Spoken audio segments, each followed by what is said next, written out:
ኳስ የሚመለከት ሰው ካየ ማይም በጠቅላላ ኳስ ተመልካች አዲስ አበባ ውስጥ ጫት ቃሚ ነው። ኮካ ይነፋል። ለውዝ ካለም ኢኮኖሚ ካለው በለውዝ ይቅማል። ከሌለው ባንዲት ኮካ ቁጭ አድርጎ ይቅማል። ቅጠል እንደ ፍየል ሲያመነይክ ይውላል።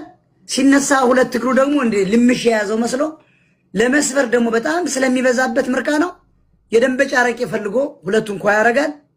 ሆዱን በጫት አሳምኖ የአማራ መከረኛ የተወረሰ በደርግ ዘመን የቀበሌ ቤት ይባላል ትርፍ ቤቶች ተብሎ እዚያች ዘመም ያለች ጎጆ ማሚ ሰላም ነው እንዴት ነው ልጅ አይ ዛሬማ መቼን ዛሬማ ሰላም ነው ከፈተታ ብሎ አባት እናቱ እዚህ ጋር ተኝተዋል። እሱ ረግጧቸው እግራቸውን እዚያኛው ዝም ብሎ የሆነች ነው ሰበር ያለ ሶፋ ላይ ተኝቶ ያደረ ይሄ ውዳቂ አዳነች አበበ የመጣ ቂጡን እየወጋች እየገዛችሁ እንደሆነ ሊነገረው ይገባል። የአርሴናል ደጋፊ ኳስ የሚመለከት ሰው ካየ ማይም በጠቅላላ ኳስ ተመልካች አዲስ አበባ ውስጥ ጫት ቃሚ ነው።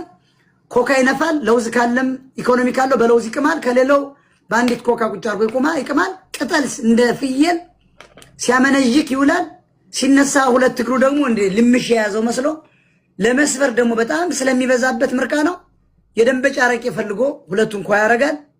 ሆዱን በጫት አሳምኖ የአማራ መከረኛ የተወረሰ በደርግ ዘመን የቀበሌ ቤት ይባላል ትርፍ ቤቶች ተብሎ እዚያች ዘመም ያለች ጎጆ ማሚ ሰላም ነው እንዴት ነው ልጅ አይ ዛሬማ መቼን ዛሬማ ሰላም ነው ከፈተታ ብሎ አባት እናቱ እዚህ ጋር ተኝተዋል። እሱ ረግጧቸው እግራቸውን እዚያኛው ዝም ብሎ የሆነች ነው ሰበር ያለ ሶፋ ላይ ተኝቶ ያደረ ይሄ ውዳቂ አዳነች አበበ የመጣ ቂጡን እየወጋች እየገዛችሁ እንደሆነ ሊነገረው ይገባል። የአርሴናል ደጋፊ ኳስ የሚመለከት ሰው ካየ ማይም በጠቅላላ ኳስ ተመልካች አዲስ አበባ ውስጥ ጫት ቃሚ ነው።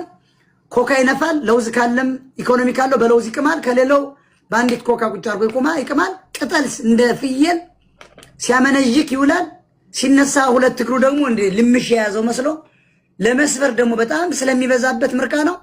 የደንበጫ አረቄ ፈልጎ ሁለቱን ኳ ያረጋል።